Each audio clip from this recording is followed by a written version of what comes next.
Law Society of Kenya President Faith Odhiambo has resigned from her position as Vice Chairperson of a task force on compensation of victims of state excesses. Welcome back to our channel. Don't forget to like, share and subscribe to Safe Haven, the channel where you get all your training bulletins. In a statement released Monday, she said her resignation from her position on the panel of experts on compensation of victims of demonstration and public protest was effective immediately. She explained that the panel's 120-day tenure was halted by a court order. It was not feasible to achieve the time-sensitive milestone I undertook to achieve.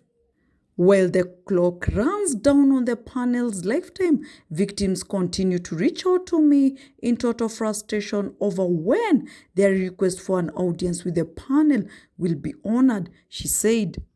As resilient as this resolve of Law Society of Kenya has been in the upholding the rule of law throughout Kenya's history, especially in the last 2 years, my oath of office demands that I do all it takes to preserve such resilience from any and all adversities, as resilience as the resolve of the Law Society of Kenya has been in upholding the rule of law throughout Kenya's history, especially in the last 2 years. My oath of office demands that I do all it takes to preserve such resilience, she added.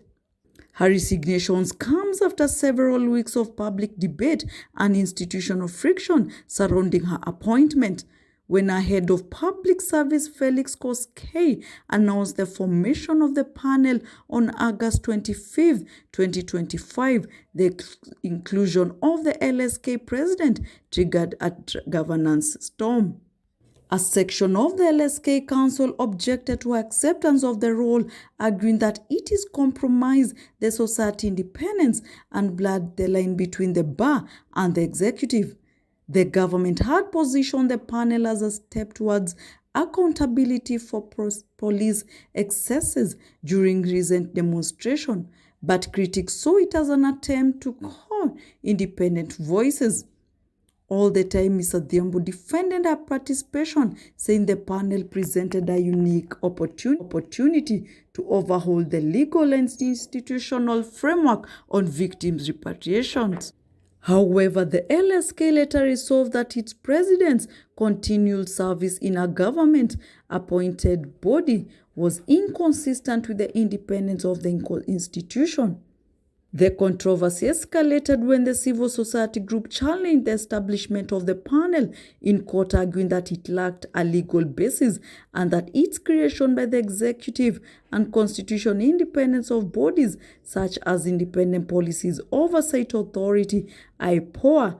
The High Court subsequently suspended the panel's operation, effectively freezing its 120-day mandate. In her statement, Ms. Odhiambo acknowledged that the legal hurdle had rendered the panel's work impossible. She said she could not now channel her effort through the LSK existing framework for litigation and advocacy on behalf of victims. My commitment to agitate for the right of victims remain impenetrable. I will continue to take up and prosecute matters on behalf of victims of police excesses during demonstration and work towards safeguarding holistic justice for victims, she said. Welcome back to our channel. Don't forget to like, share and subscribe to Safe Haven. Subscribe to our channel. Don't forget to like, share and subscribe to Safe Haven, the channel where you get all your training bulletins. Liz Joroge.